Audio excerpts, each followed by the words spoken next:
සරණයි සදැහැති පිනති ඔබ සියලු දෙනාටම හිස ගිනිගත් අයෙක් ඒ ගින්න නිවන්නට උත්සාහ කරනවා වගේ සක්කාය දිට්ඨි ප්‍රහාණය පිණිස උත්සාහ කළ යුතුයි කියලා භාග්‍යවතුන් වහන්සේ අපට දේශනා කරලා තියෙනවා. එවන් වටිනාකමක් සහිත ධර්ම කාරණා අද මේ සාකච්ඡාව තුළදී සාකච්ඡා කරන්නට අප සූදානම්.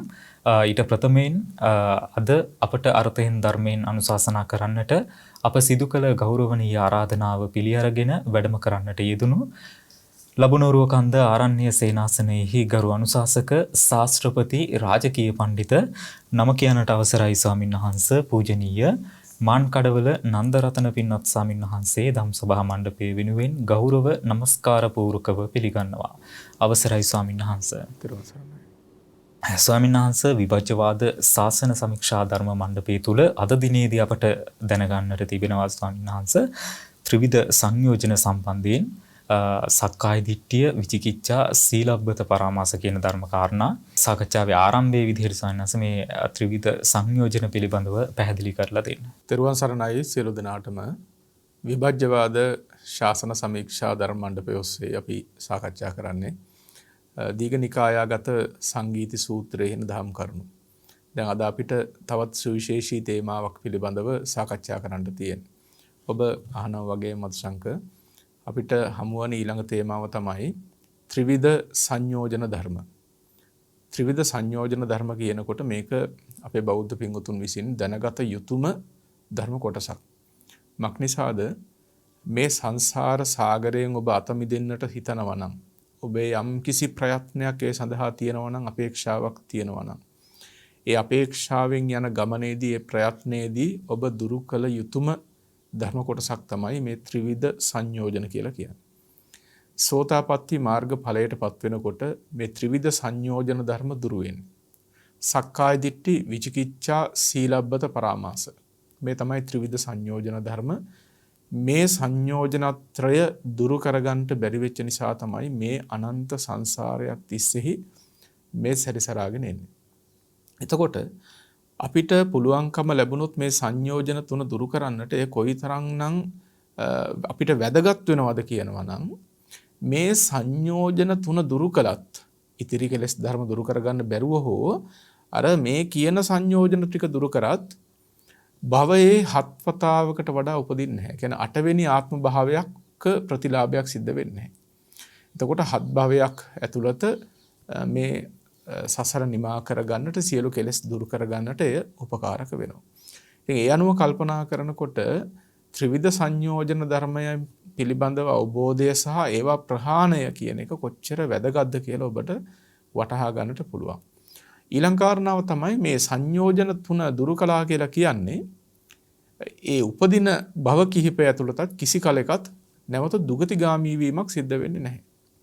දැන් සාමාන්‍ය සත්වයන්ගේ ස්වභාවය තමයි ප්‍රථග්ජන සත්වයෝ මරණින් මත්තේහි කොතැනක උපදීද කියලා නිශ්චය කරන්න පුළුවන් කමක් නැහැ.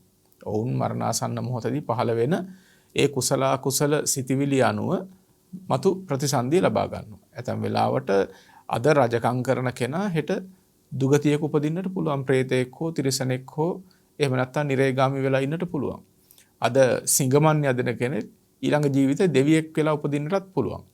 ඒ ඔවුන් ප්‍රතිසන්දි ලබන වෙලාවේදී නැත්නම් මරණාසන්න මොහොතේදී ඔවුන් ලබන අන්තිම සිත අනුව ඔවුන් ප්‍රතිසන්දි ලබා ගන්න. හැබැයි මේ ත්‍රිවිධ සංයෝජන ධර්මයන් දුරු කළා කියලා කියන්නේ ඒ සත්පුරුෂයා ආර්ය භූමියට පත්වෙච්ච කෙනෙක්.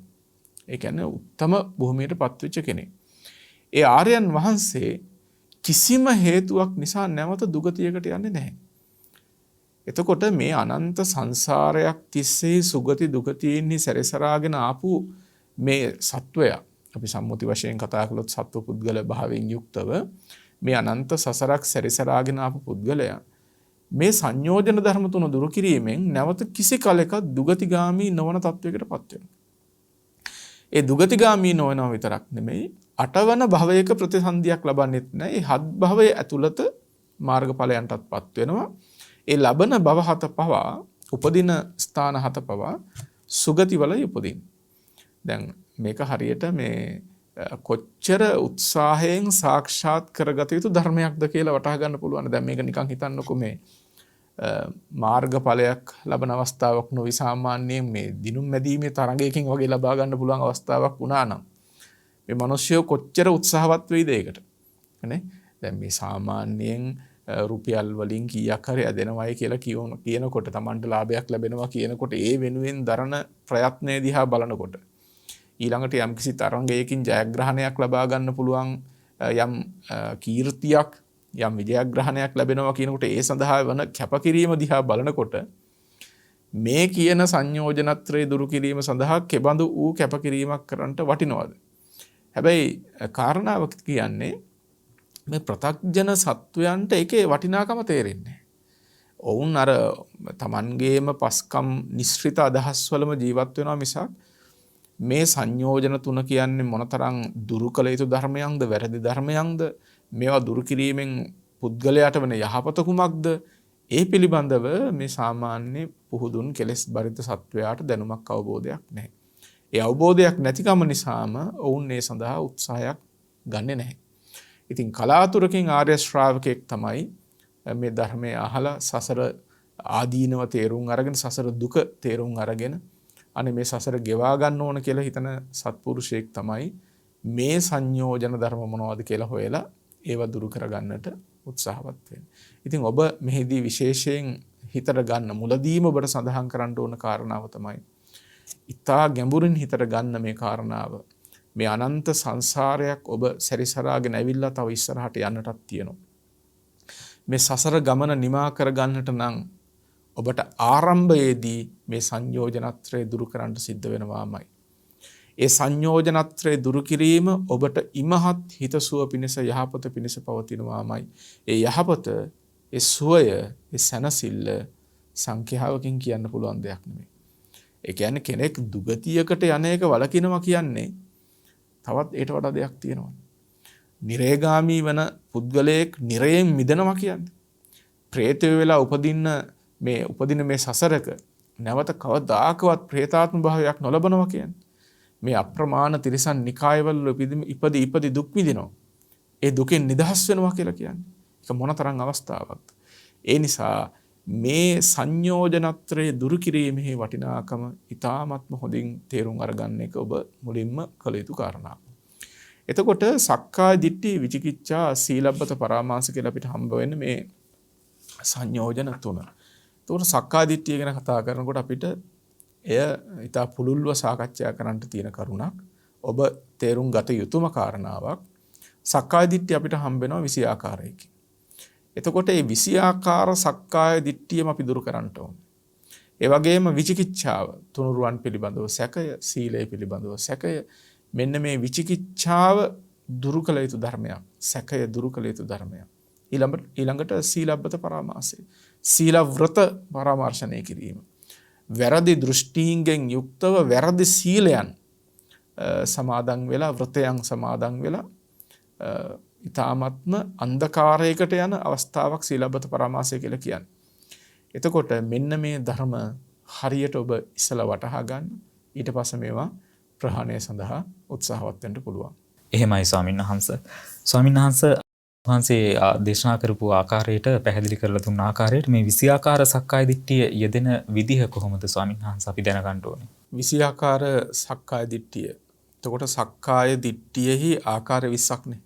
ඉතා සරලව ගත්තොත් ඒකයි. එතකොට මොකක්ද සක්කාය දිට්ඨිය? කෙබඳු වූ පුද්ගලයන්ටද සක්කාය දිට්ඨිය තියෙන්නේ? මේක අපි හොඳට වටහා ගන්නට ඕන, පැහැදිලි කර ගන්නට ඕන.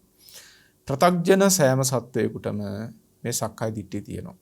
කොයි ආකාරයන්ගෙන් හෝ මේ සක්කාය දිට්ඨිය තියෙනවා. එතකොට ඔබ තේරුම් අරගන්න ඕන ඔබට සක්කාය දිට්ඨිය තියෙන්නේ කොයි ආකාරයෙන්ද කියන්නේ. කෙබඳු ආකාරයක්ද මේ සක්කාය දිට්ඨිය කියන්නේ? ඒක කොයි ආකාරයෙන්ද තමා තුළ පවතින්නේ කියන එක වටහා ගන්නට ඕන. මේ දේශනාව මේ සාකච්ඡාව ඇතුළත එය හැකි තරම් තේරුම් අරගන්නට උත්සාහවත් වෙන්න. ඉතා සිහියෙන්, ඉතා විමසන නුවණින් යුක්තව, ඉතා සියුම්ම මේක වටහා ගන්න උත්සාහවත් වෙන්න. දැන් සක්කාය දිට්ඨියේ පවතින ස්වභාවය ගැන පෙන්වන්නේ කොහොමද? ඉද අසුතවා පුතුජනෝ අරියාණං අදස්සාවි අරිය ධම්මස් අකෝවිදෝ අරිය ධම්මේ අවිනීතෝ. ඒ කියන්නේ දැන් මේ අශෘතවත් ප්‍රතග්ජනයා, ධර්මය ඇසූ පිරූ තැන් නැති ප්‍රතග්ජනයා, බොහෝ කෙලෙස් ජනනය කරන පුද්ගලයා. මේ ප්‍රතග්ජන කියන වචනය පිළිබඳවත් ඊටාම කෙටියෙන් හෝ හඳුන්වන්නට ඕන. දැන් සමහර උදවිය මේ කිසිම ගණනකට නොගෙන අපි ඉතින් ප්‍රතග්ජනයිනි කියලා කියා ගන්න ඕනේ. හරි නිකන් ලොකු දෙයක් බොහොම සැහැල්ලුවෙන් කියපු දෙයක් හැටියට මතක තබා ගන්න. ප්‍රතග්ජන කියලා කියන්නේ බොහොම කිලිටි අවස්ථාවක්. පුතු කිලේශේ ජනන්තිති. බොහෝ කෙලෙස් ජනනය කරන නිසා තමයි ප්‍රතග්ජන කියලා කියන්නේ. එතකොට බොහෝ කෙලෙස් රාග, ద్వේෂ, මෝහ, ඊර්ෂ්‍යා, මද, මාන, ප්‍රමාද, මකුකම, ගුණමකුකම මේ ආදී විවිධ ආකාරයේ අපවිත්‍ර කෙලෙස් ධර්මයන් බහුලවම ජනනය කරන නිසා තමයි ප්‍රතග්ජන කියලා කියන්නේ. ඒ කියන්නේ හීන ධර්මයන් ජනනය කරන, හීන ධර්මයන් පවත්වාගෙන යන පුද්ගලයා තමයි ප්‍රතග්ජනයි කියලා කියන්නේ. දැන් මේකේ හරි හැටි අර්ථය තේරුම් අරගත්තොත් නිර්භීතව මේක කියන්නත් පුළුවන්. කොච්චර ලැජ්ජාවක් ඇති වෙනවද ප්‍රතග්ජනයෙක් කියලා කියා ගන්න තපවා. ඒ කියන්නේ මේ ප්‍රතග්ජන භූමියෙන් නැගී සිටීමට වහා වෑයම් කළ යුතුයි. දැන් නිකමට හිතන්නකො ඔබට කවුරු හරි දොස් කිව්වොත් සල්ලාලෙක්, එහෙම නැත්නම් මහා මසුරෙක්, එහෙම නැත්නම් මහා රාගිකයෙක් කියලා ඔබට නිඳා කළොත්, ඔබට චෝදනා කළොත්, පිරිසක් මැද එහෙම දෙයක් කිව්වොත් ඔබට කොහොමද ඒක දැනෙන්නේ? කොච්චර නිග්‍රහයක්ද? ඒ නිග්‍රහ කරපු පුද්ගලයා පිළිබඳව ඔබේ ප්‍රතිචාරය කොයි වගේ වේද? මොකද්ද කාරණාව? ඔබට හීන වාදයෙන් චෝදනා කිරීමනේ. Tamanට හීන වාදයෙන් චෝදනා කිරීම. හීනත්වයෙන් තමයි චෝදනාව කරන්නේ. එතකොට ඒක එහෙමනම් මේ ප්‍රතග්ජනයි කියලා කියන්නෙම ඒ හීනත්වයේහි පිහිටා සිටීමක්. ඒ හීන ධර්මයන්ම නැවත නැවත වර්ධනය කිරීමක්, ජනනය කිරීමක්. කොහොමද අපි අලජ්ජීව නිර්භීතව ප්‍රතග්ජනයි කියලා කියන්නේ? ලැජ්ජ වෙන්න ඕන කාරණාවක්, වහා දුරු කර ඉන් නැගී සිටිය යුතු කාරණාවක්. ඉතින් මේ ප්‍රතග්ජන කමේ තියෙන කිලිට, එහි තියෙන හීනත්වය, ඒක තියෙන ආදීනවය නොදන්නාකම නිසා ප්‍රතග්ජනයි කියලා නොබියව කියනව විතරක් නෙමෙයි, ඒක සාමාන්‍යයෙන් ඒක කිසිම ගැටලුවක් නැති තැනක් හැටියටත් සලකනවා. ඉතින් මේකේ ආදීනව හොඳින් තේරුම් අරගන්න හීනකම කිබඳුද කියලා. එතකොට මේ අපි කතා කරන්න විෂයාකාර සක්කාය දිට්ඨිය ගැන.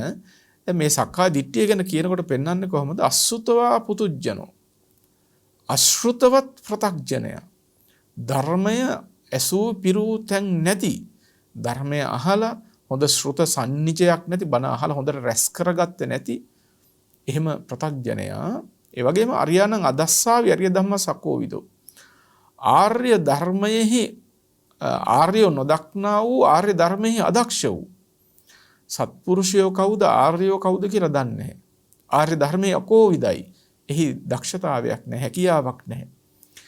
ඒ වගේම ආර්ය ධර්මයේ අවිනීතෝ, මේ ආර්ය ධර්මයේ හික්මීමක් නොලබපු අන්න ඒ වගේ පුද්ගලයා, ඉබඳු වූ පුද්ගලයා කොහොමද හිතන්නේ? රූපං අත්තතු සමනුපස්සති.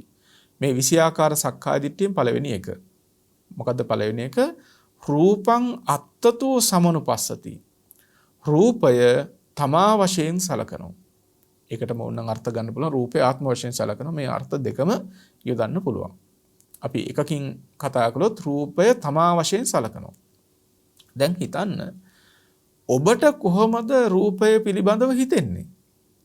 ඔබේ ආධ්‍යාත්මික රූපය පිළිබඳව ඔබට හිතන දැනෙන විදිහ මොකද්ද? මේ රූපය තමන් කියලා හිතෙන්නේ නැද්ද? මේ මම නේද කියලා හිතනවා. ඒකට රූපය තමා වශයෙන් සලකනවා. දැන් මේ රූපය තමා වශයෙන් සලකන එක කුමන ගතියක්ද? කුමන ස්වභාවයක්ද? සක්කාය දිට්ඨි 20න් 20 ආකාර සක්කාය දිට්ඨියෙන් එකක්. රූපං අත්තතු සමනුපස්සති. ඊළඟට රූපවන්තං වා අත්තානං සමනුපස්සති. දෙවෙනි එක තමයි තමා රූප ඇත්තෙක් කොට සලකනවා. කලින් කිව්වේ රූපය තමා වශයෙන් සලකනවා. ඊළඟට දෙවෙනි එක තමා රූප ඇත්තෙක්, මට තමයි මෙහෙම රූපයක් තියෙන්නේ කියලා සලකනවා. තුන්වෙනි එක අත්තනිවා රූපං සමනුපස්සති. තමා කෙරෙහි රූපය තියෙනවා කියලා හිතනවා. ආත්මය කෙරෙහි රූපය තියෙනවා, නැත්නම් තමා කෙරෙහි තමයි මේ රූපය තියෙන්නේ කියලා සලකනවා. ඒ තුන්වෙනි එක.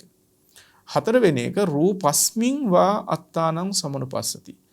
රූපය කෙරෙහි තමා ඉන්නවා කියලා හිතනවා. දැන් බලන්නේ හතර නැවත ඔබ ග්‍රහණයට ගන්න, හොඳින් සිහියෙන් මතකයට ගන්න. පළවෙනි එක රූපය තමා වශයෙන් සලකනවා. දෙවෙනි එක තමා රූප ඇත්තෙක් කොට සලකනවා. තුන්වෙනි එක තමා කෙරෙහි රූපය තියෙනවා කියලා හිතනවා. හතර රූපය කෙරෙහි තමා ඉන්නවාය කියලා හිතනවා. දැන් රූපය සම්බන්ධයෙන් මෙහෙම හතරක් තියෙනවා. ওই විදිහටම වේදනා සංඥා සංඛාර විඥාන කියන මේ රූප වේදනා සංඥා සංඛාර විඥාන කියන ස්කන්ධ පංචකය පිළිබඳවම හතර බැගින් වුණාම මේක 20ක් බවට පත් වෙනවා. ඒකට තමයි 20 ආකාර සක්කාය දිට්ඨිය කියලා කියන්නේ. දැන් රූපය තමා වශයෙන් සැලකුවා වගේම වේදනාව තමා වශයෙන් සලකනවා. තමා වේදනා ඇත්තෙක් කොට සලකනවා. ඊළඟට තමා කෙරෙහි වේදනාව තියෙනවා. එහෙම නැත්නම් වේදනාව කෙරෙහි තමා ඉන්නවා. ওই විදිහට තමයි අර ඉතිරි සංඥා සංකාර විඥාන පිළිබඳවත් සලකන්නේ. දැන් මේ විදිහට මේ ස්කන්ධ පංචකය කෙරෙහි රූප වේදනා සංඥා සංකාර විඥාන කියන ස්කන්ධ පංචකය කෙරෙහි මෙබඳු දෘෂ්ටීන් ඇති කර ගන්නවා 20 ආකාරයකින්. අන්න ඒකට කියනවා 20 ආකාර සක්කාය දිට්ඨිය කියලා. ඒතකොට මේ 20 ආකාර සක්කාය දිට්ඨියම හරියටම තේරුම් අරගෙන ඒවා තමා කෙරෙහි පවතින්නේ කොහොමද කියලා නිවැරදිවම වටහාගෙන ඒක දුරු කළොත් ඔබට අර කලින් සඳහන් කළා වගේම මේ සංයෝජන ධර්මයන් දුරු කරලා මේ භව ගමන නිමා කරගන්න පුළුවන්කම ලැබෙනවා. දැන් නැවත ඔබට සිහිපත් කරන්නම් මේ සමහර වෙලාවට ඔබ නිවන් දකින්න කියලා උත්සාහවත් වුණාට මේ සංයෝජන ධර්ම දුරු කරන්නේ කොහොමද, මේ කෙලෙස් දුරු කරන්නේ කොහොමද කියලා එහෙම ප්‍රයත්නයක් දරනව වෙනුවට බලනවා ෂෝට් කට් එකකින් කොහොමද මේ එකපාරට මේ නිවන සාක්ෂාත් කරගන්න නිවනට පැනගන්න කියලා. නිවන් අවබෝධ කරගන්නට එහෙම ෂෝට් කට් ඇත්තේ නැහැ. කෙටි මාවතකින් කියලා මේ අනුපූර්ව ප්‍රතිපදාව ඉක්මවා උඩින් පනින්නට පුළුවන් කමක් නැහැ. ඒවා මේ ස්විප් ඇදෙනා වගේ දේවල් නෙමෙයි. ක්‍රමානුකූල ප්‍රතිපදාවකින් සාක්ෂාත් කරගන්න තියෙන දේවල්. ඉතින් මේ 20 ආකාර සක්කාය දිට්ඨිය නිවැරදිවම එකින් එක තේරුම් අරගන්න එක පින්වතුන්ගේ නිවන් මගට බොහෝමත්ම ප්‍රයෝජනවත් වෙනවා. එහෙමයි ස්වාමීන් වහන්සේ. 20 ආකාර සක්කාය දිට්ඨිය තුල දැනගන්නට කැමති මුල්ම කාරණා විදිහට සන්නස රූපය ආත්ම වශයෙන් සලකන්නේ කොහොමද කියලා පැහැදිලි කරලා දෙන්න. ඔව් එතකොට කොහොමද රූපය තමා වශයෙන් සලකන්නේ? කතං රූපං අත්තතෝ සමනුපස්සති. කොහොමද රූපය තමන් යයි කල්පනා කරන්නේ? මේක පෙන්නනවා මෙහෙම ඉදේකච්චෝ පඨවි කසිනං අත්තතෝ සමනුපස්සති. මේ ලෝකයේ තම පුද්ගලයෙක් පඨවි කසිනය තමන් යයි සලකනවා. දැන් මෙතන පඨවි කසිනය කියලපු ගමන් ඔබ වර්ධවා ගන්නට එපා. ඒ එක් එක් ස්තරයන්ගෙන් පෙන්වන්නේ ඔබ ඔබේ තත්වයෙන් කල්පනා කළොත් ඔබට ඔබේ රූපය දැක්කම කුමක්ද හිතෙන්නේ? ඔබට කෙලින්ම හිතෙන්නේ මේ තමන් කියලා හිතෙන්නේ මේ තමයි මම කියලා කල්පනා වෙන්නේ. ඔබ කැඩපතක් ඉස්සරහට ගිහිල්ලා හරි එහෙම නැත්නම් දිය බඳුනකින් ඔබේ රූපය දකිනකොට හෝ ඔබම ඔබේ රූපය දිහා හැරිලා බලනකොට ඔබට හිතෙන්නේ මේ තමන් ඉන්නේ මේ තමයි මම කියලා කල්පනා වෙන්නේ. එතකොට සෝහං යෝහං තම් පඨවි. දැන් යමක් මේ රූපයද ඒ රූපය තමයි මම. එතකොට ඒ රූපයම තමා වශයෙන් සලකනවා. යමක් මමද ඒ මම තමයි මේ රූපය. එතකොට අර පඨවිය නැත්නම් රූපය සහ තමා කියන එක අද්වයං සමනුපස්සති එකක් වශයෙන්ම කල්පනා කරගන්නවා. තමා සහ රූපය කියන එක එකක් වශයෙන්ම කල්පනා කරනවා. ඒක තමයි මේ රූපං අත්තතෝ සමනුපස්සති කියලා කියන්නේ. දැන් ඔබට ඒක වැටහෙන්න විදිය හොඳට කල්පනා කරගන්න, හොඳට බලන්න විමසලා රූපය ගැන හිතපු ගමන්ම ඔබට අහුවෙන්නේ එකක් හැටියටනේ. මේ රූපය තමයි මම. එතකොට මේ මම තමයි රූපය. රූපය සහ තමන් කියන එක එකක්ම හැටියට හම්බ වෙනවා, දෙකක් හැටියට හම්බ වෙන්නේ නැතුව. ඒක තමයි මේ දෘෂ්ටියේ සක්කාය දිට්ඨිය කියන එකේ ස්වභාවය වෙන්නේ. ඒකට උපමාවක් පෙන්නනවා සේයතාපි තේලප්පදී පස්ස ජහයතෝ යා අච්චි සෝවන්නෝ. උපමාවක් පෙන්වන්නේ මෙහෙමයි. දැන් තෙල් පහනක් පත්තු කළාම ඒ තෙල් පහනේ යම් ගිනිසිලක් තියෙනවා නම් ඒ ගිනිසිලම තමයි වර්ණය කියලා සලකනවලු. වර්ණයම ගිනිසිල වශයෙන් සලකනවලු. එතකොට ඒ වර්ණයත් ගිනිසිලත් දෙක එකක්ම වශයෙන් කල්පනා කරනවලු. දැන් ගිනිසිල සහ වර්ණය කියන දෙකක් නේ. හැබැයි ගිනිසිල සහ වර්ණය එකක්ම වශයෙන් කල්පනා කරන්නා වගේ රූපය දිහා බලලා රූපය අරමුණු කරගෙන මේ රූපය තමන්ම වශයෙන් සලකනවා, තමන් රූපය වශයෙන්ම සලකනවා. මේ දෙකක් වශයෙන් දකින්න නැතුව එකක්ම වශයෙන් කල්පනා කරනවා. එතකොට අබිනිවේෂ පරාමාසෝ දිට්ඨි. මෙන්න මේ විදිහට යම්කිසි කෙනෙක් වරදවා දැඩි කොට ගන්නවා නම් අන්න ඒකට කියනවා දෘෂ්ටියයි කියලා. ඒ කියන්නේ රූපය තමන්මයි රූපය කියලා වරදවා දැඩි කොට ගැනීමක් තියෙනවා නම් මේකට කියනවා දෘෂ්ටියයි. ඊළඟට හරිම වැදගත් තැනක් පෙන්නනවා. දිට්ඨින වත්තු, යම් දෘෂ්ටියක් තියෙනවා නම් ඒ දෘෂ්ටිය අර වස්තුව නෙමෙයි. දැන් ඔබට හිතෙනවා නම් මේ මමමයි කියලා වරදවා ගත්ත දෘෂ්ටියක් තියෙනවා නම් ඒ දෘෂ්ටිය අර වස්තුව තුලින් දකින්න පුළුවන් කමක් නැහැ. ඒ වස්තුව අනිකක්. මේ දිට්ඨිය අනිකක්. එතකොට අනිකක් වූ දිට්ඨියක් අනිකක් වූම වස්තුවක්. හැබැයි අශෘතවත් ප්‍රත්‍යඥයා මේ දිට්ඨියත් වස්තුවත් දෙකම එකක් කොට සලකා ගන්නවා. මේ විදිහට සලකා ගැනීම නිසා තමයි ඔබට අද මේ ඉන්නේ මමමයි කියලා පුද්ගලයත්වයක් ඇති වෙන්නේ. සත්වයක් ඉන්නවා කියන මේ මම ඉන්නවා කියන හැඟීම ඇති වෙන්නේ මෙන්න මේ වස්තුව සහ දිට්ඨිය කියන එක දෙකක් කියලා අවබෝධ නොකර ගැනීම. එතකොට යම්කිසි තැනකදී දිට්ඨිය අනිකක්ය වස්තුව අනිකක්ය කියලා මේ දෙක දෙපැත්තකින් දකින්න පුළුවන් නම් එතකොට ඔබේ දිට්ඨිය වස්තුව මත පිහිටන්නේ නැහැ. ඔබේ දිට්ඨියට අයිති තැනක් වස්තුව තුළින් ඔබට දකින්නට බැරි වෙනවා. වස්තුව තුළ ඔබ එතකොට දිට්ඨිය දකින්නේ නැහැ. දිට්ඨිය අනිකක් වස්තුව අනිකක් කියලා දකින ඔබට දිට්ඨියේ පැවැත්මට තියෙන ඉඩකඩ ඇහිරී යනවා. සක්කාය දිට්ඨියේ පැවැත්මට ඉඩකඩ ඇහිරී යනවා. එතකොට අපි මේ ගැන ඊ타ත්ම කල්පනාවෙන් ඊ타ත්ම සුනිශ්චිත නුවණක් ඇති කරගන්නට ඕන තැනක් මේක. මක් නිසාද දැන් සමහර උදවිය මේ සක්කාය දිට්ඨිය දුරු කරන්න ඕනයි කියලා රූපේ මම නෙමෙයි රූපේ මම නෙමෙයි රූපේ මම නෙමෙයි කියලා ඒක නිකන් මන්ත්‍රය වගේ හිත ඉන්නවා. එහෙම රූපය මම නෙමෙයි කියලා හිතුවා කියලා සක්කාය දිට්ඨිය දුරු කරන්න තබා සක්කාය දිට්ඨිය සොලවාලන්නටවත් පුළුවන් කමක් නැහැ. මොකද සක්කාය දිට්ඨිය ඇති උනේ යම් වරදක් නිසා. ඒ කියන්නේ රූපයෙහි ඇත්ත දැනගත්තේ නැතිකම නිසා. දිට්ඨියෙහි ඇත්ත දැනගත්තේ නැතිකම නිසා. මේ රූපය සහ මේ දිට්ඨිය කියන ධර්මයන්හි යථාභූත ස්වභාවය හරි හැටි තේරුම් අරගත්ත නැතිකම නිසා තමයි ඒ බඳු දෘෂ්ටියක් හටගත්තේ. එතකොට ඒ දෘෂ්ටිය දුරු කරන්නට නම් ඒ යථාභූත తත්වය අවබෝධ කරගෙන ඉන්නට වෙනවා. මොකද ඇත්ත නොදැනගත්ත නිසා නම් දිට්ඨියක් හටගත්තේ. ඒ දිට්ඨිය දුරු කරන්න කියලා වෙන දෙයක් කරලා හරියන්නේ නැහැ. දිට්ඨිය දුරු කරන්න තියෙන්නේ යථාභූත తත්වය හරියට තේරුම් අරගන්න එක. දැන් වහලා තෙමෙනවා නම් නොතෙමේ ඉන්නට ඕනෑ කියලා බිමට සිමෙන්ති දාලා හරියන්නේ නැහැනේ. වහලා තෙමෙන්නේ වහල සිදුරක් නිසා නම් කරන්නට ඕන ඒ වහල සිදුර වහන්නට ඕන. එහෙම නැතුව නොතෙමේ ඉන්නට කියලා කුමක් හෝ කරනවායි කියලා බිමට සිමෙන්ති දැම්මට හෝ මේ ටයිල් ඇල්ලුවාට නොතෙමේ ඉන්න පුළුවන් කමක් නැහැ.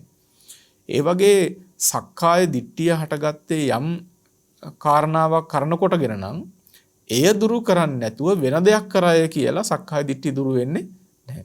ඒ නිසා මම නෑ කියලා හිතුව පමණින් හෝ සමහර උදවිය මේ තමන් කියලා වචනේ කියන්න නැතුව ඉන්නවා.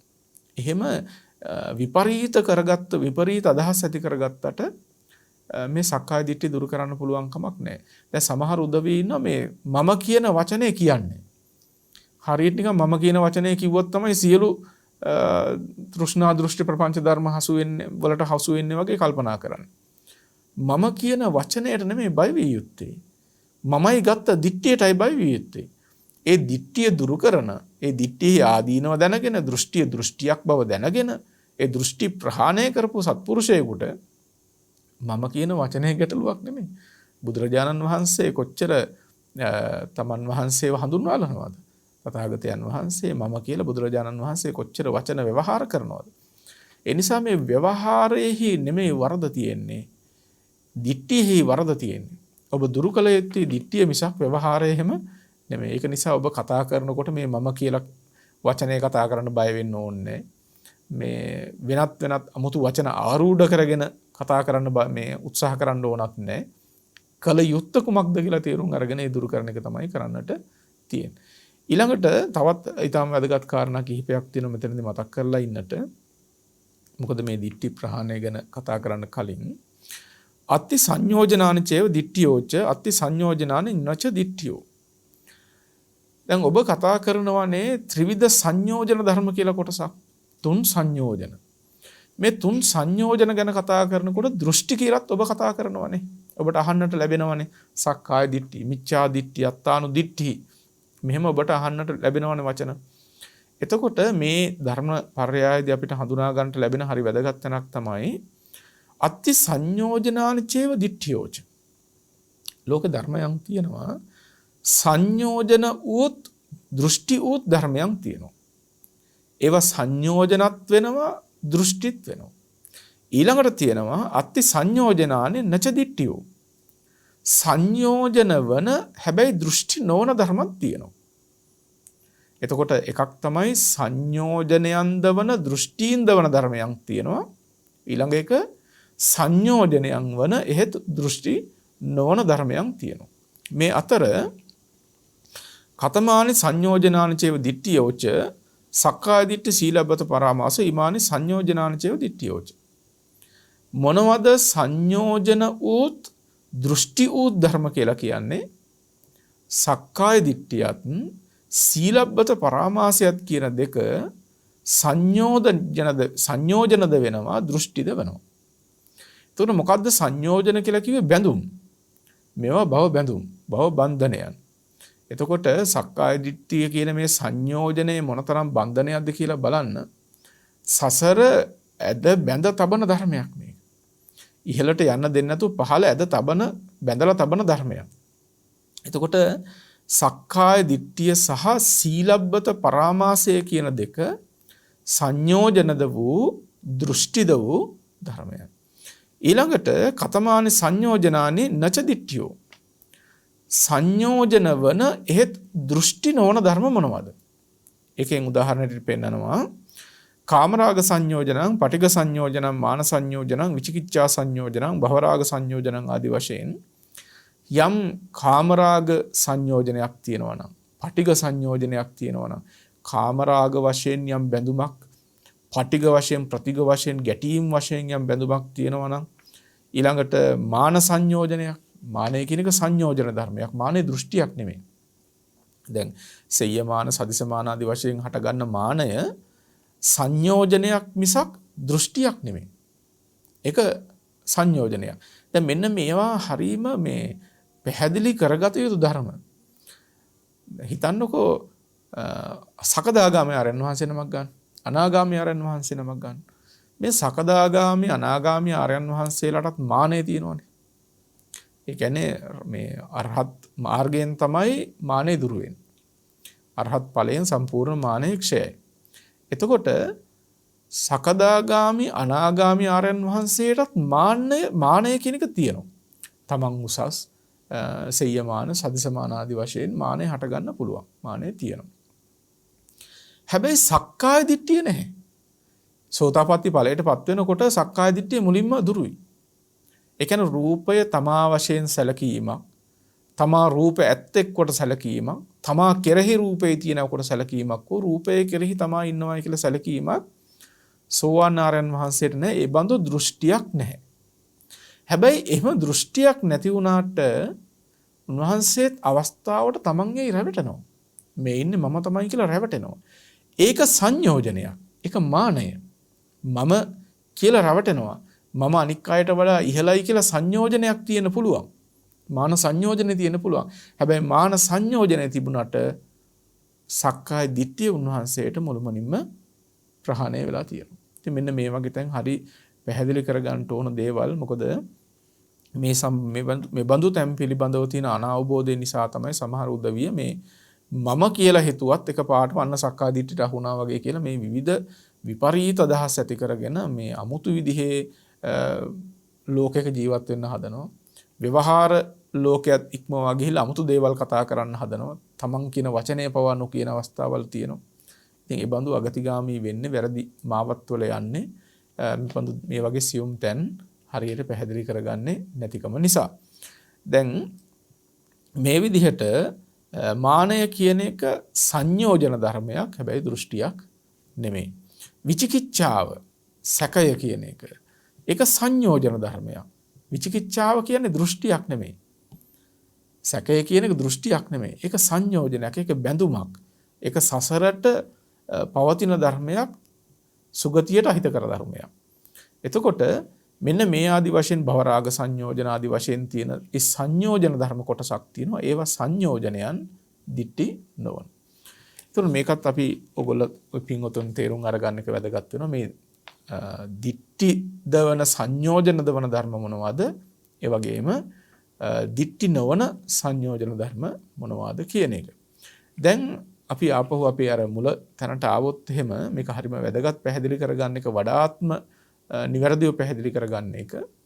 අර රූපය තමා වශයෙන් නොසලකන්නේ කොහොමද කියන එක. දැන් මේක රූපයට බයයි මම කියලා හිතන්නේ නැද්ද? නැත්නම් බලෙන් මම නෙමෙයි කියලා හිතීමක්ද? නැහැ. මෙහෙම දේවල් නෙමෙයි. රූපය තමා වශයෙන් නොසලකන්නේ රූපයෙහි ඇත්ත දන්න නිසා. ඒ වගේම දිට්ඨියෙහි ඇත්ත දන්න නිසා. මොකක්ද රූපයෙහි ඇත්ත? මොකක්ද දිට්ඨියෙහි ඇත්ත? මොකක්ද මේ දැනගත යුතු යථාභූත ස්වභාවය කියන එක ඔයගොල්ලන්ගේ අවධානය යොමු කළ යුතුම තැනක් වෙනවා. එතකොට රූපය කියනකොට අපිට හම්බ වෙනවනේ චත්තාරෝච මහ භූතා චතුර්ණංච මහ භූතානං උපාදාය රූපං. ඔබ ඔබේ තමායයි ගත්ත මේ රූපේ පිළිබඳව බලන්න, මේ උපාදිනක රූපේ පිළිබඳව ඔබට එක පාටම දැක ගමන් හිතෙන්නේ, සිතූ සැනින් හිතෙන්නේ මේ තමන් ඉන්නවා, මේ තමයි මම කියලා කල්පනා වෙන්නේ. ඒ රූපේ යථාභූත තත්වය මොකක්ද? පඨවි ආපෝ තේජෝ වායෝ කියන සතර මහා ධාතු.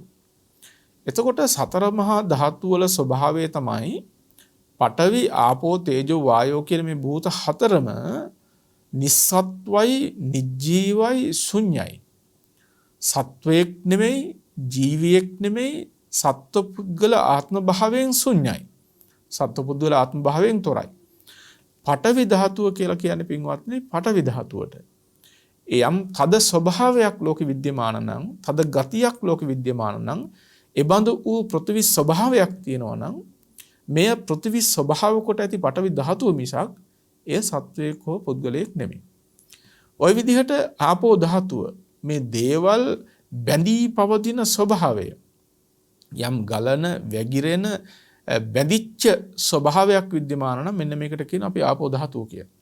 එතකොට ආපෝ ධාතුව කියන එක තුල, ඒ ධාතුව කියන ස්වභාවය තුල කිසිම ආකාරයකින් සත්වයක් හෝ පුද්ගලයෙක් ඉන්නව නෙමෙයි. සත්වයක් පුද්ගලයෙක් ඉන්නවත් නෙමෙයි, ඉන්න ඉඩක් තියෙනවත් නෙමෙයි. එහෙම ඉඩක් තිබුණෙත් නැහැ, දැනුත් නැහැ, මතුවටත් මහා භූත ධර්මයන් තුල සත්ව පුද්ගල භාවයක් පවතින්න පුළුවන් කමකුත් නැහැ. මොකද ඒවා මහා භූත මිසක් ඒවා පුද්ගලයෝ හෝ සත්වයෝ නොවන නිසා. හේතු ප්‍රත්‍යයන් අනුව පවතින ධර්ම පද්ධතිය. ඊළඟට මේ මහා භූත ධර්ම සහ උපාදාය රූප ටික වන්න ගන්ධ රස ඕජා වශයෙන් අපිට හම්බ වෙන්නේ. දැන් පඨවි ධාතුව නැත්නම් සතර මහා ධාතු ආශ්‍රය කරගෙන ඒ නිසා පවතින ධර්මයන්ට තමයි උපාදාය රූප කියලා කියන්නේ. වර්ණය කියලා යම් ස්වභාවයක් තියෙනවා නම්, ඒ බඳු රූප ස්වභාවයක් තියෙනවා නම්, මෙය මහා භූත නිසා විද්‍යමාන වන ධර්මයක්. හරියට මේ ගහ නිසා ඡායාව වගේ. ඡායාව නිසා ගහ නෙවෙයිනේ. ගස නිසා තමයි ඡායාව. ඒ වගේ මහා භූතයන් නිසා පවතින යම් උපාදාය රූප ස්වභාවයන් තියෙනවා නම් ඒවට කියන උපාදාය රූප කියලා. එතකොට මේ කියන සතර මහා ධාතු සහ උපාදාය කියන රූප මුළුමනින්ම ගත්තම සත්වයක් හෝ පුද්ගලයෙක් හෝ නෙමෙයි, සත්වයක් පුද්ගලයෙක් වෙන්න පුළුවන් කමක් එහි ඇත්තේ නැහැ. ඒක තමයි රූපේ ඇත්ත ස්වභාවය. එතකොට රූපයේ ඇත්ත එහෙමනම් එබඳු වූ ඇත්ත නොපෙනී අපිට පුද්ගලයෙක් වශයෙන් පෙනෙන්නේ අර රූපයේ ඇත්ත නොදන්නාකම නිසා. ඒ රූපේ ඇත්ත නොදන්නාකම නිසාම තමයි රූපය තමා වශයෙන් ඔබට අදහසක් තියෙන්නේ. දැන් හිතන්න මදුසංග ඔබ කල්පනා කරන්න ඔබට බොහොම සතුරු මිනිස්සෙක් වෙනවා. හැබැයි සතුරු ස්වභාවයෙන් නෙමෙයි එන්නේ, බොහොම මිත්‍රශීලී ස්වභාවයෙන් එනවා. බොහොම හොඳින් hina වෙනවා, හොඳට කතා කරනවා, උදව්පදව් කරනවා, සමීපයෙන් ඉන්නවා. එතකොට මේ හැසිරීම් ටික දිහා බලලා නිකන් උඩින් පල්ලෙන් බලලා මේ තමන්ගේ මිතුරෙක් කියලා ඔබ කල්පනා කරාම ඒ බඳු සිතිවිලි වලින් ඔබ පිරී යනකොට කාලයක් යනකොට ඒ හතුර ඔබට මිතුරෙක් වගේම පේනවා. හැබැයි මේ සතුර ඇවිල්ලා තියෙන්නේ ලද සැනින් ඔබේ ජීවිතය විනාශ කරන්න. නමුත් අර තමන් වරදවා සිතපු සිතිවිලි නිසා, වරදවා ගත්ත අදහස් මාත්‍රේ නිසා හතුරා දැන් මිතුරෙක් වශයෙන් පෙනී සිටිනවා. දැන් ඔබට ඔහු මිතුරෙක්මයි. කවුරු මොනවා කිව්වත් ඒ ඔබේ මිත්‍රයා. මොකද ඔබට පේන්න තියෙනවා, hina වෙනවා. ඔබට පේනවා හොඳට කතා කරනවා. ඔබට පේනවා හොඳට උදව් කරනවා. ඔබ මෙච්චර කාලයක් ඇසුරු කළේ මිත්‍රයෙක් කියලා. දැන් ඇත්තටම මිත්‍රයෙක් කියන අදහස පිටා සිටිනවා. බලන්න, හතුරා පිළිබඳව මොන තරම් මිතුරෙක් කියලා කල්පනා කළත් ඒ හතුරා කවදාකවත් මිත්‍රයෙක් වෙයිද? ඒ හතුරා කවදාකවත් මිත්‍රයෙක් වෙන්නේ නැහැ. ඔහු විනාශ කිරීමේ, ජීවිතේ විනාශ කිරීමේ අපේක්ෂාවෙන්ම ආපු, ඒ අපේක්ෂාවම දැඩි කොට ගත්ත අවස්ථාවක් ලැබෙනකම් බලන් ඉන්න පරම හතුරේ. ඒක තමයි ඒ පුද්ගලයාගේ යථා ස්වභාවය. ඒ බඳු කෙනෙක් දිහා බලලා කොච්චර මිතුරෙක් කියලා හිතුවත් ඔහු මිතුරෙක් නොවන්නාseම, ඔහු මිතුරෙක් නොවනවා වගේම මහා භූත වූ රූපේ දිහා ඔබ කොච්චර මම කියලා කල්පනා කරලා මම කියලා දෘෂ්ටියක් ඇති කරගෙන තිබුණත් කවදාකවත් ඒ රූපය මම කියන දෘෂ්ටියට අයත් වෙන්නේ නැහැ. ඒ රූපය කවදාකවත් මමත් නෙමෙයි, මම වෙන්න පුළුවන් කමක් ඇත්තෙත් නැහැ. මොකද දෘෂ්ටිය කියන එක නාම ධර්ම ආශ්‍රය කරගෙන හටගන්නේ. වේදනා, සංඥා, සංකාර, විඥාන කියන මේ චිත්තචෛතසික ධර්ම ආශ්‍රය කරගෙන තමයි දෘෂ්ටීන්ගේ පහළ කිරීම තියෙන්නේ. එතකොට චිත්තචෛතසික ධර්මයන් ආශ්‍රය කරගෙන හටගන්නා දෘෂ්ටිය කවදාකවත් අර මහා භූත ධර්මයන් එහෙම නෙමෙයි. මහා භූත ධර්මයන්මයි, දෘෂ්ටිය දෘෂ්ටියක්මයි. එතකොට මෙන්න මේ දෘෂ්ටියෙහි ඇත්ත කතාව සහ රූපයේ යථාභූත ස්වභාවය ඔබ හරියටම තේරුම් අරගත්තොත්, ඒක හරියට මේ අතේ තියෙන නෙල්ලි ගෙඩියක් වගේ ඔබට ප්‍රකට වුණොත්, ඒ වඩාත් සුපැහැදිලි නම්, ඊටමත් සුනිශ්චිත නම්, ඔබට හිතලවත් පුළුවන්ද ඒ රූපයට රැවටෙන්න? මං ටිකක් රැවටෙන්න ඕන කියලා හිතලවත් රැවටෙන්න පුළුවන් කමක් නැහැ. මක් නිසාද? ඔබ එය හරියටම දන්නවා, ඔබ එය හරියටම දකිනවා. අතැඹුලක්සේ අතේ තියෙන නෙල්ලි ගෙඩියක් වගේ හරියටම දන්න, හරියටම දකින ඔබට රූපය මමයි කියලා දෘෂ්ටියක් ඇති වෙන්නේ. ඒ බඳු දෘෂ්ටියකට ඉඩක් ලබන්නේ. ඒ නිසා විෂයාකාර සක්කාය දිට්ඨියෙන් පළමු එක වන මේ රූපං අත්තතෝ සමනුපස්සති කියන රූපය මම වෙමි, රූපය තමයි මම කියන අදහස, ඒ සක්කාය දිට්ඨිය දුරු කරන්නට නම් ඔබට අවශ්‍ය කරන්නේ යහපත් දැක්ම, විනිවිද දක්නාකම, සම්‍යක් දර්ශනය, නුවණින් මෙනෙහි කිරීමෙන් ඇති කරගත යුතු යථාභූත ඥාන දර්ශනය මිසක් වෙන දෙයක් එහෙම නෙමෙයි. එතකොට මෙන්න මේ විදිහට අර මේ ගිනි දැල්ල සහ වර්ණය දෙකක් වශයෙන් වටහා ගන්නවා වගේ, හතුරා සහ දෘෂ්ටිය, මිතුරායයි ගත දෘෂ්ටිය දෙකක් වශයෙන් තේරුම් අර ගන්නවා වගේ ඔබ වටහා ගන්නට ඕන, ඔබ මෙච්චර කාලයක් මම කියලා අරගත්ත යම් රූපයක් තියෙනවා නම් ඒ රූපය සහ මේ දිට්ඨිය කියන එක දෙකක්මයි කියන එක තේරුම් අරගන්න ඕන. රූපය සහ දිට්ඨිය දෙකක්මයි. කවදාකවත් රූපයට දිට්ඨිය වෙන්නටත් බෑ. දිට්ඨියට රූපය වෙන්න පුළුවන් කමකුත් නැහැ. දිට්ඨිය අනිකක්, රූපය අනිකක් කියන නුවණ ඔබ ඇති කරගත යුතුමයි. මේ නුවණ ඇති කරගත්තොත් පමණයි ඔබට රූපං අත්තතෝ සමනුපස්සති කියන මේ සක්කාය දිට්ඨිය දුරු කරන්නට පුළුවන්කම ලැබෙන්නේ. දැන් මේ අපි කතා කළේ රූපය තමා වශයෙන් දකිනවා කියන එක. මේ විෂයාකාර සක්කාය දිට්ඨියේ එක ප්‍රභේදයක්. එහෙමයි ස්වාමීන් වහන්සේ. ස්වාමීන් වහන්සේ මට ඊළඟ කාරණාව විදිහට සන්නස තමා රූපය ඇත්තෙක් කොට සලකන්නේ කොහොමද කියලා අපි කොහොමද පැහැදිලි කරගන්න ඕන ස්වාමීන් වහන්සේ? ඔව්, ඊළඟට වැදගත්ම කාරණාව තමයි තමා රූප ඇත්තෙක් කොට සලකනවා කියන මේ සක්කාය දිට්ඨිය. ඒ කියන්නේ රූප වන්තංවා අත්තානං සමනුපස්සති. තමා රූප ඇත්තෙක් කොට සලකනවා. මට මෙහෙම රූප තියෙනවා කියන දෘෂ්ටියක් ඇති කරගන්නවා. ඒ දිට්ඨිය හටගන්නේ මෙහෙමයි. ඉදේ කච්චෝ වේදනං සංඥං සංඛාරේ විඥානං අත්තතෝ සමනුපස්සති.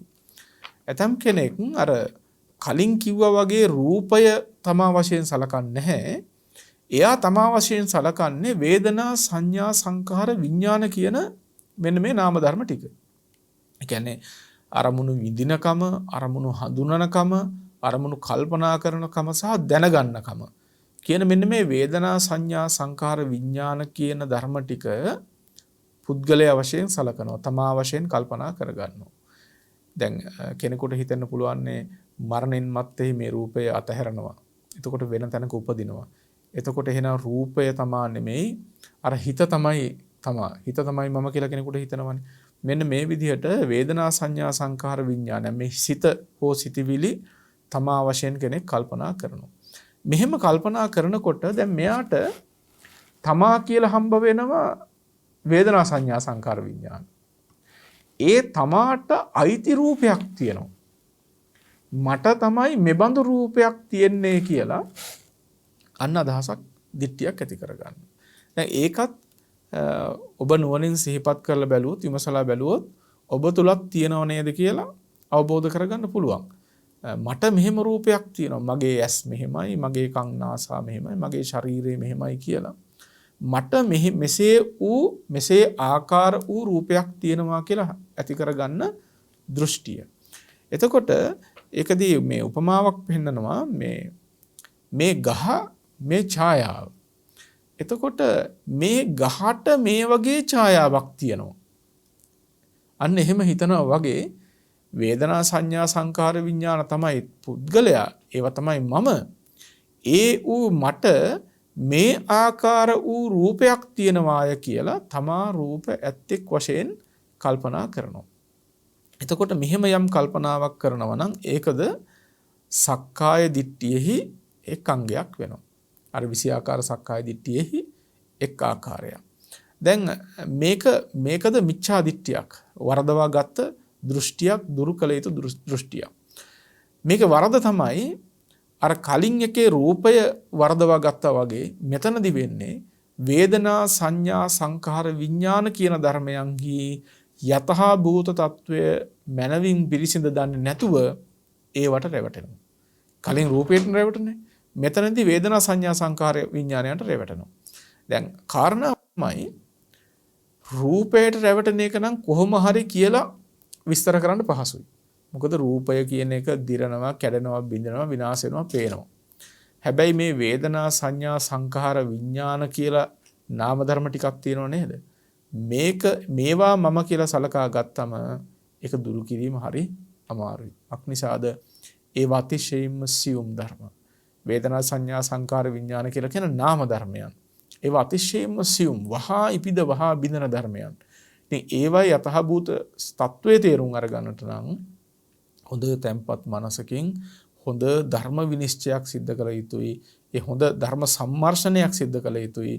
හොඳ යෝනිසෝ මනසිකාරයකින්ම තමයි ඒවා පිරිසිදු දැනගන්නට පුළුවන්කම තියෙන්නේ. සාමාන්‍යයෙන් උඩින් පල්ලෙන් බලන නම් මෙය කිසි ලෙසකින් විග්‍රහ කරගන්නට ලියා ගන්නට පුළුවන් කමක් නැහැ. වේදනාව කියන ධර්මය ගත්තම එය ස්පර්ශ ප්‍රත්‍යයෙන් හටගන්නා වූ චෛතසික මාත්‍රයක් පමණයි.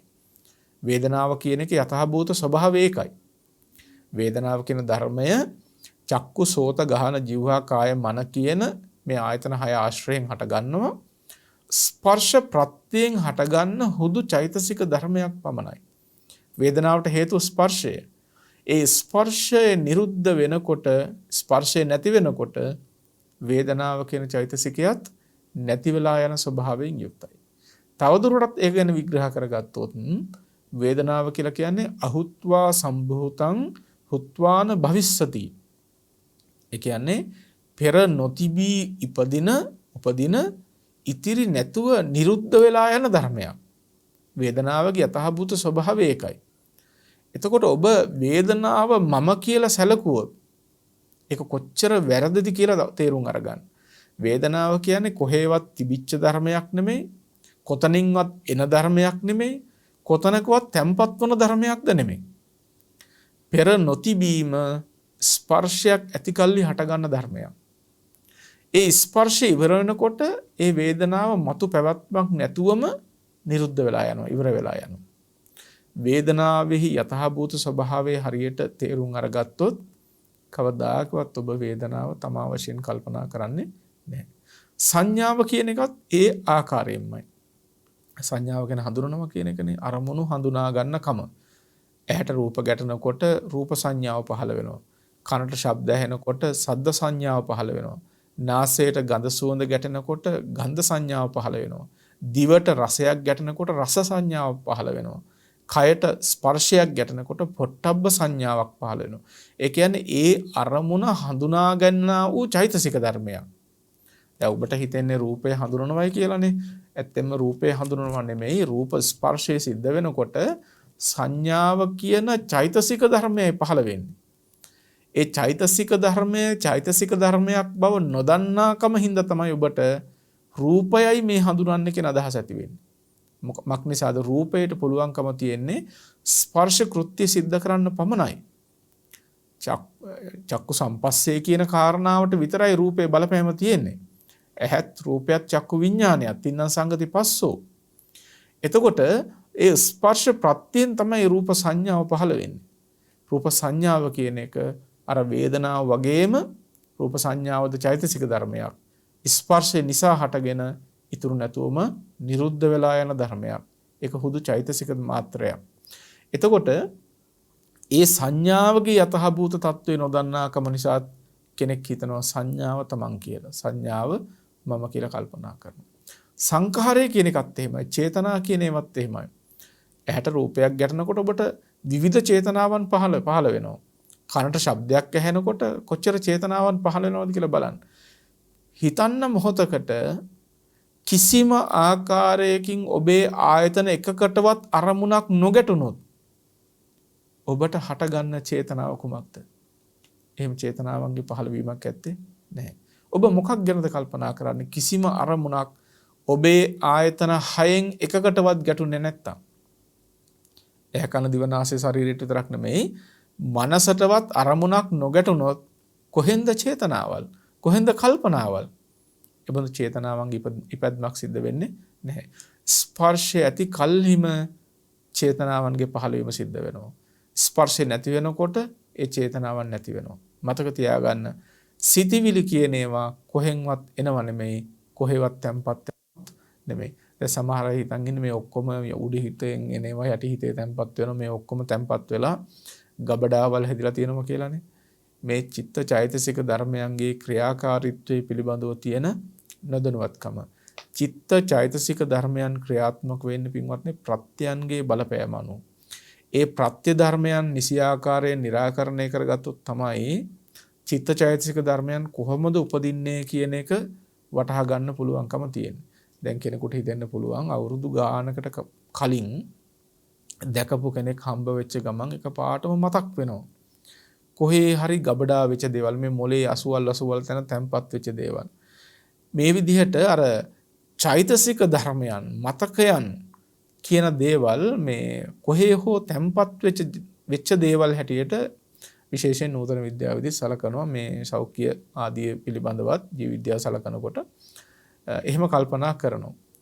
දැන් චේතනා පහළ කර ගැනීම සඳහා, මතකයන් මතු කර ගැනීම සඳහා මොළයේ ක්‍රියාකාරීත්වය අනවශ්‍ය නෙමෙයි.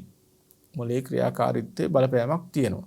දැන් හරියට ඔබට රූපයක් දකින්න ඇහැ අවශ්‍ය කරනවානේ, චක්කු ප්‍රසාදය අවශ්‍ය කරනවානේ. ඒ වගේ මොළයේ බලපෑමක් තියෙනවා. අනවශ්‍යයි නෙමෙයි. හැබැයි ඒකෙන් අදහස් වෙන්නේ චිත්තය හෝ චෛතසික ධර්ම කියන ඒවා කොහේවත් තැම්පත් වෙලා තියෙනවා කියන එක එහෙම නෙමෙයි. චිත්තය සහ චෛතසික කියන මේ දෙකොටසම මේ නාම ධර්මයන් පෙර නොතිබීම හේතු නිසා හටගෙන ඒ හේතු නැති වෙනකොට නැති වෙන ධර්මයන් ඒවා තේරුම් අරගන්න පුළුවන් සූවිසි ප්‍රත්‍ය හරියට කියවාගෙන තේරුම් අරගත්තොත්. දැන් අපි මෙතන සලකා බලනකොට අර චේතනා කියන එක, කල්පනා කරනවා කියන එකත් ස්පර්ශයෙන් හටගෙන ස්පර්ශ නිරුද්ධ වෙනකොට නැති වෙලා යන ධර්මයක්. විඥානය අරමුණු දැනගන්නාකම, අරමුණු හිතන, අරමුණු දැනගන්නාකම සිත කියන එකද මේ නාම රූප ප්‍රත්‍යයෙන් හටගෙන නිරුද්ධ වන ධර්මයක් මිසක් කොහෙන් හෝ ආපු, කොහෙන් හෝ කොහැට හෝ ගිහිලා තැම්පත් වන ධර්මයක් එහෙම නෙමෙයි. මෙන්න මේ කියන වේදනා, සංඥා, සංඛාර, විඥාන කියන ධර්මයන්ගේ යතහා භූත ස්වභාවය නොදන්නකම හින්දා, ඒකේ ඇත්ත ඇති හැටියෙන්ම නොදන්නාකම හින්දා තමයි එය මම වශයෙන් කල්පනා කරන්නේ, එය මගේ වශයෙන් කල්පනා කරන්නේ. එතකොට නොනැති ආර්ය ශ්‍රාවකයා, ධර්මයේ දන්න ආර්ය ශ්‍රාවකයා චිත්තචෛතසික ධර්මයන්ගේ යථාභූත ස්වභාවය මොකක්ද කියලා දන්නවා. ඒ වාගේ ඇත්ත නොදන්න කමින් හටගත්ත දෘෂ්ටිය කුමක්ද කියන එකක් දන්නවා. අනිකක් වූ දිට්ඨියක්ද, අනිකක් වූ වස්තුවක්ද ඒ ආර්ය ශ්‍රාවකයා දකිනවා. වස්තුව අනිකක්, දෘෂ්ටිය අනිකක් කියලා දකිනවා. වස්තුවත් දෘෂ්ටියත් එකක් කොට සලකා ගන්නවා ප්‍රතග්ජනය. හැබැයි ආර්ය ශ්‍රාවකයා වස්තුව අනිකක්, දෘෂ්ටි අනිකක් කියලා නුවණින් තෝරා බේරා ගන්නවා. මේ විදිහට වටහා ගත්තොත් එයා වේදනා, සංඥා, සංඛාර, විඥානයන් තුලින්ද Taman දකින්න නැත්තම් අන්න තමා රූප ඇත්තෙක් කොට සැලකීම දුරු වෙනවා. අර කියපු නාම ධර්ම තමන් කියලා සැලකුවාම තමයි ඒ ඌ තමන්ට මෙසේ ඌ රූපයක් තියෙනවා කියලා හිතන්නේ. ඒ නාම ධර්මයන්ගේ ඇත්ත තේරුම් අරගත්තම එතනක් තමන් දකින්නේ නැහැ. රූපේනුත් තමන් නොදකිනකොට, නාම ධර්මයන් තුලනුත් තමන් නොදකිනකොට, නාම රූප දෙක තුලම තමන් නොදකිනකොට ඔහුගේ ඒ සක්කාය දිට්ඨිය දුරු වෙලා යනවා. ඉතින් මෙන්න මේ කාරණාවේදී වැදගත්ම දෙයක් තමයි පින්වත්නි මේ පංච උපාදානස්කන්ධය පිළිබඳව තියෙන අවබෝධය. ස්කන්ධ පංචකය පිළිබඳව එකින් එක හොඳින් තෝරා බේරා ගන්නට ඕන, හොඳ ධර්ම විනිශ්චයක් කරන්නට ඕන. කොතනකදීවත් ඔබ ලිස්සා යන්නට හදන්නට එපා. මේ ස්කන්ධ පංචකයක්නේ, පංචස්කන්ධයනේ කියලා නාම මාත්‍රිකව ලිස්සා යන්නට එපා. ඒවයි අර්ථය හරියටම ඔබ තේරුම් අරගන්න ඕන. අර්ථය හරියට තේරුම් අරගත්තොත් ඔබට මේ කෙලස් ධර්ම නැත්නම් මේ සංයෝජන ධර්ම දුරු කරනවා කියන එක අමාරු දෙයක් එහෙම නෙමෙයි. සකල යුතු කාරණාව තමයි මේ සක්කාය දිට්ඨිය දුරු කරන්නට නම් හරි ධර්ම සම්මර්ෂණයක් අවශ්‍යයි. හරි ධර්ම විමර්ශනයක් අවශ්‍යයි. ඒ ධර්ම විමර්ශනයට ඔබ හරියට බණ දහම් ටික අහ ගන්නට ඕන. හොඳට බණ පොතපත කියව ගන්නට ඕන. හොඳට ඒ ධර්මය රැස් කර ගන්නට ඕන. ඊට පස්සේ ඔබ හොඳට අර්ථය පරීක්ෂා කරන්න ඕන. දැන් මේ සඳහන් කළේ අර 20න් දෙකක්. එකක් රූපේ තමා වශයෙන් සලකනවා, ඊළඟට තමා රූප ඇත්තෙක් කොට සලකනවා කියපු කාරණාව. එහෙමයි ස්වාමීන් වහන්සේ. අපි ඉදිරි කාරණා ඊළඟ සතියේදී සාකච්ඡා කරන්නට සූදානම්. අද කාල වේලාව ඉක්ම යන නිසා විභජ්‍යවාද ශාසන සමීක්ෂා ධර්ම මණ්ඩපයේ අද දින මේ වැඩසටහන අප නිමා කරන්නට සූදානම්. පුරා හෝරාවකට ආසන්න කාලයක් ඔබටත් මටත් ධර්මයෙන් අනුශාසනා කරන්නට යෙදුණු ලබුණුරුව කන්ද ආරණ්‍ය සේනාසනයේහි ගරු අනුශාසක ශාස්ත්‍රපති රාජකීය පඬිත පූජනීය මාන්කඩවල නන්දරතන පින්වත් ස්වාමීන් වහන්සේට නිදුක් නිරෝගී චිරජීවනයත්, උන්වහන්සේ ප්‍රාර්ථනීය බෝධියකින් ඒ උතුම් චතුරාර්ය සත්‍ය ධර්මය අවබෝධය පිණිසත් ඒ උතුම් කුසලය හේතු උපනිශ්‍රේ වේවායි අප සාදුනාත පවත්වා ප්‍රාර්ථනා කරමු. ඒ වගේම ඔබටත් පුළුවන් මෙවැනි වැදගත් ධර්ම කාරණා සාකච්ඡා කරන විභජ්‍යවාද ශාසන සමීක්ෂා ධර්ම මණ්ඩපය සඳහා සදැහැති දායකත්වය ලබා ගනිමින් ධර්ම දානමය කුසලය සිදු කර ගන්නට බෞද්ධ රූපවාහිනී ප්‍රධාන කාර්යාලය වගේම ශාඛා කාර්යාලයම තීමෙන් ඔබට මේ පිළිබඳව වැඩිදුර විස්තර ලබා ගන්නට පුළුවන්. ඒ බවත් සිහිපත් කරමින් ආදට නියමිත විභජ්‍යවාද ශාසන සමීක්ෂා ධර්ම මණ්ඩපය අප මෙලෙසින් නිමාවට පත් කරනවා. ඔබ සියලු දෙනාට මේ උතුම් කුසලය ගෞතම බුදුසසුනේදීම නිවී සැනසෙන්නට හේතු උපනිශ්‍රේම වේවා යන උතුම් ප්‍රාර්ථනාවෙන් ඔබ සියලු දෙනාට තෙරුවන් සරණයි.